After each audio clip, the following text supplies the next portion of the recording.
Fala galera, bem-vindos de volta a mais um vídeo aqui da nossa saga criando uma Web API com Crystal e Luck, beleza? No vídeo anterior a gente iniciou a nossa aplicação, deu start aí na nossa aplicação, configurou o banco de dados, viu funcionar a nossa primeira rota e nesse vídeo a gente vai começar a fazer o mapeamento das nossas entidades aí, das nossas tabelas do banco de dados, beleza? Então, bora lá!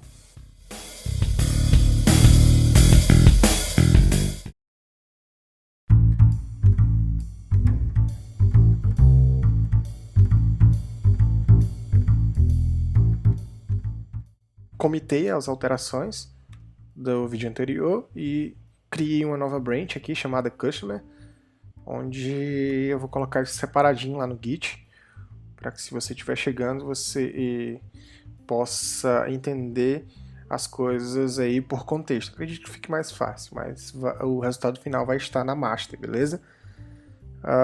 Então, vamos aqui. Então, o que nós iremos fazer? Nós vamos começar aqui digitando aqui o comando luck dev-h para a gente ver o que o Luck pode fazer aí para nos ajudar a gerar o nosso primeiro modelo. Beleza? Tá aí as nossas opções. A gente pode ver que tem bastante coisa aqui, a gente vai usar bastante dessas coisas aqui no decorrer do projeto, mas o que a gente vai precisar realmente é desse generate aqui, tá? Ele diz que gera um model, uma query e uma operation. Então, é o que a gente precisa nesse momento. Eu vou copiar aqui, digitar aqui luck, gmodel, e aí eu vou, já está me entregando aqui o meu autocomplete, gerar aqui um model customer, e para esse modelo nós temos lá no nosso diagramazinho que a gente fez, e eu já perdi ele aqui. Deixa eu ver se eu encontro. Não estou encontrando. Mas basicamente nós vamos ter aí esses mesmos atributos aqui. Name. E aí esse name, uma coluna name. E essa coluna vai ser do tipo string. Beleza? Então é assim que a gente define. Nós vamos ter aqui. Eu sei que isso aqui não é correto. É pôr o endereço aqui dentro do customer, mas a gente vai colocar aqui uma coluna que também é do tipo string, beleza? O telefone, que também é do tipo string, e a gente vai criar uma coluna chamada active, do tipo boolean, tá? Para dizer se esse customer, esse cliente, ele está ativo ou não no sistema, beleza?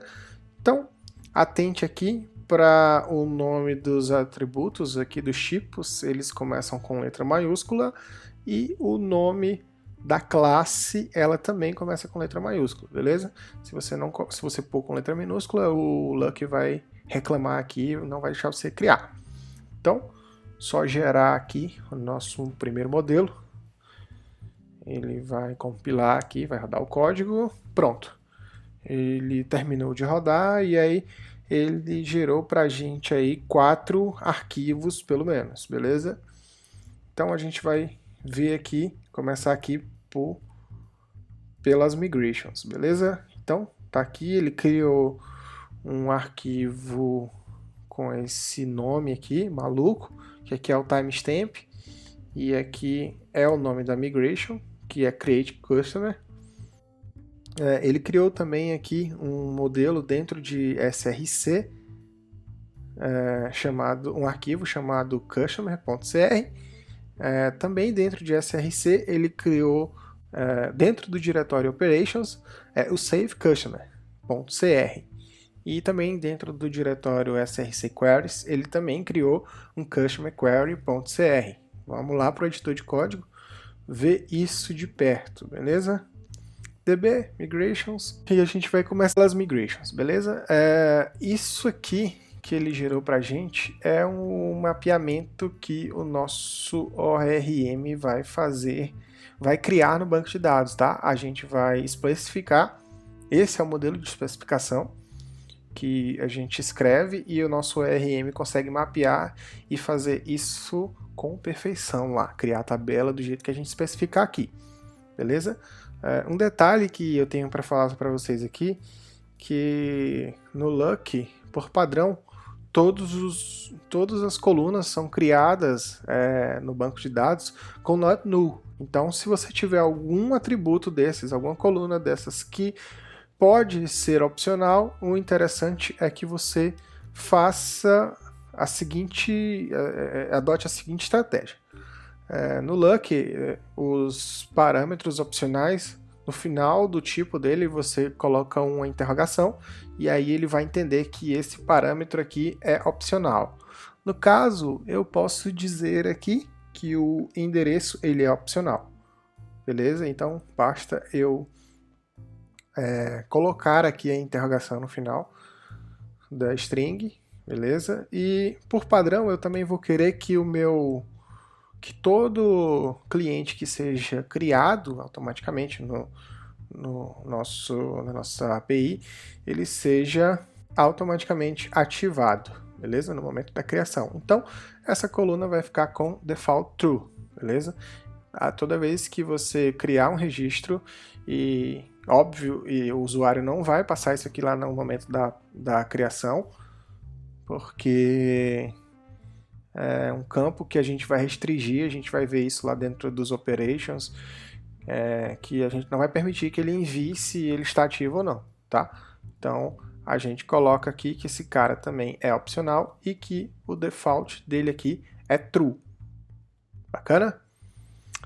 Esse método aqui, rollback, é que se você precisar retornar uma migração, você vai ver que a gente tem um comando para fazer com que ele rode isso aqui, já persista lá no banco de dados, já cria a tabela desse jeito aqui, nesse padrão.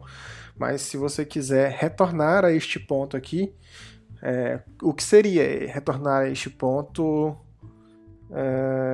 nesse sentido aqui? Vamos supor que você, nesse momento é porque nós estamos rodando a nossa primeira migração. Então, nesse momento, o banco de dados não tem nada, ele está vazio. Beleza? Então, eu posso até mostrar para vocês aqui. Opa! Vou abrir aqui o meu cliente de banco de dados, do Postbird, e eu já estou conectado aqui no meu banco de dados. Eu tenho aqui, ó, Invoice API Development, que foi o banco que ele criou para a gente quando a gente rodou o nosso setup. Então, ele não tem nenhuma tabela criada, tá? Então, esse aqui é a nossa primeira tabela. Então, o rollback disso aqui seria ele dropar a tabela, beleza? Então, vamos aqui para a pasta src, onde ele criou aqui o nosso modelo, que é um espelho do nosso banco de dados aqui com os nossos atributos. Então, aqui a gente também precisa definir as nossas configurações para o mapeamento dos dados aqui entre o modelo e o banco de dados. Então, eu estou dizendo que o endereço é opcional e o ativo ele é opcional também, beleza? Vamos aqui para os operators, tá? Aqui você permite o que ele pode receber do front-end, digamos assim, porque isso o Lucky faz por medida de segurança, porque ele não vai permitir que se receber ou então passear aí qualquer coisa que o front-end mandar. Então, basicamente, ele envia para a gente uma requisição desse tipo. Por exemplo, customer, e aí aqui ele permite, por exemplo, o name, e esse name tem alguma coisa aqui, name, e address, por exemplo, seria mais ou menos esse controle que ele faz através desse arquivo. Beleza? Então, quando você mandar, ele vai permitir que venha uma chave customer e dentro dessa chave, esses parâmetros que estão sendo permitidos aqui. Beleza? Esse arquivo save customer, ele mapeia aí os atributos que podem ser recebidos do front tranquilo? E aqui a gente pode fazer mais coisas e a gente vai fazer mais à frente. Então, eu já vou editar esse arquivo aqui, porque eu não pretendo receber active, tá? Lá do front-end, então o cara não vai poder se inativar voluntariamente. Isso eu que vou controlar internamente, então eu não vou permitir aqui o active, tranquilo? Dentro de queries, é um arquivo de query que herda de base query, e isso aqui a gente já ganha os métodos de query que a gente pode usar do nosso ORM, tá? O Wyvern. A gente vai ver isso mais a fundo quando a gente estiver recuperando os dados do banco ou então inserindo, beleza? Então, a gente criou isso aqui, o que a gente vai fazer agora é rodar aquela migração lá. Então, a gente vai criar nossa tabela, luck, eu posso fazer um luck-h, para ver qual é o comando que eu persisto essa migração, agora que eu gerei ela. Tá, ele me mostra aqui, eu acredito que seja db migrate, ele vai fazer rodar qualquer migração que esteja pendente, beleza? Então, como a gente tem aquela migração que a gente acabou de gerar, a gente vai rodar aqui, Crystal não, Luck, rapaz. Luck db migrate. Isso vai fazer com que ele crie a tabela no banco de dados. Pronto, ele criou. Está aqui a versão da migração. Se a gente vier aqui no nosso cliente de banco de dados, der um reload aqui, a nossa tabela customer já está aqui, já foi criada. E ele, por padrão, também cria essa coluna do tipo ID com esse tipo aqui do Postgre. Ele já entende quais são os tipos pelo drive que a gente está usando. Se fosse o MySQL, ele ia saber exatamente o que o MySQL usa e como é que ele faz o auto-increment lá. Ele cria para a gente também esse created at e esse updated at, tá? Por padrão. Então, ele já faz tudo isso para a gente de graça nessa criação, beleza? Então, isso já foi criado lá dentro. O que a gente vai fazer agora é criar uma action, beleza? Essa action que a gente vai criar, a gente já vai seguir aqui as boas práticas de versionamento. Então, vou entrar aqui em src, aqui dentro vou criar um diretório aqui, um arquivo, dentro do diretório API, v1 index.cr, API v1 index.cr, tá? Se a gente olhar aqui dentro dos nossos comandos do Luck, a gente vai ver que a gente tem um generator para isso também, tá aqui, que é o gen action API. Ele vai gerar para a gente uma nova action de API, beleza? Eu preferi criar na mão para vocês verem.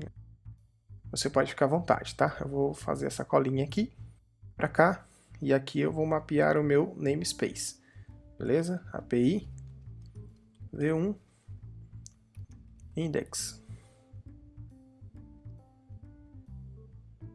Tá, não faz muito sentido. Customer index. E aqui eu crio um novo diretório chamado customer. Beleza? Pronto. Jogar isso para dentro. E aí ficou no padrãozinho que a gente quer. Aqui nós vamos mudar o nome da nossa rota para customer. E essa rota vai ser uma rota do tipo post. A gente vai começar a criar os nossos customers aqui, tranquilo? Então, como é que a gente vai fazer para criar um novo customer? Nós vamos criar um objeto do tipo customer, vamos chamar ele de customer, dizer que esse objeto recebe um save customer.create. E aí aqui a gente passa params, e eu já vou explicar para vocês, tá? E aí a gente vai retornar um JSON. Esse JSON a gente vai precisar criar um serialize, tá? Inicialmente, então retornar aqui só um read, beleza? Com HTTP, uma classe de HTTP do próprio Luck, com o status chamado de created, tranquilo? Então, basicamente, a gente vai receber, vai receber os parâmetros, criar e vai retornar um status 201, beleza? Então, basicamente tudo que a gente precisa é isso. E aí eu vou abrir aqui o meu Insomnia. Create Custom, eu já tenho um aqui, um que eu criei anteriormente. Então eu vou chamar aqui de Aristoteles. E aí eu vou colocar aqui meu address. Teresina, Piauí. Tranquilo? O que a gente tem mais lá de propriedade? Vamos dar uma olhada. Nosso model. Customer, fone. O fone não é opcional, ele é obrigatório, tá? Então vou pôr aqui o fone também. Beleza? Fone. Vou enviar e deu um erro porque o nosso servidor não está de pé, beleza? Então vou rodar aqui o servidor novamente. Opa, tá aí o que eu falei. Ele já deu erro porque ele não encontrou essa constante, esse nome aqui dentro de status, tá? Ele não encontrou dentro desse namespace essa constante com o nome created, beleza? Porque tá errado. Então tá tudo em maiúsculo lá, não é o nome de uma classe, é uma constante esse created, beleza? Lá deve estar definido assim. Created é igual a 201, por exemplo. Tá? Então, vou rodar novamente o servidor. Ele vai recompilar e pronto, tá funcionando. Novamente vir aqui no Insomnia, enviar os dados. Aqui eu pus no singular e aqui eu pus no plural. Então, acredito que... isso acontece porque eu enviei a requisição e ele ainda estava compilando aqui. Por isso que deu um erro. Então, ele terminou de compilar. Eu vou enviar e aí está aqui o status code 201. Created, como eu esperava que fosse, tranquilo. Ele mostra aqui no log também que foi enviado em status 201 created. Se a gente abrir aqui o nosso cliente de banco de dados, vir aqui em customers, em content, a gente vai ver que ele criou para a gente aqui, já criou como active, tá? O usuário, o telefone, o endereço, o nome, e populou as colunas de created at, updated at e ID, tranquilo?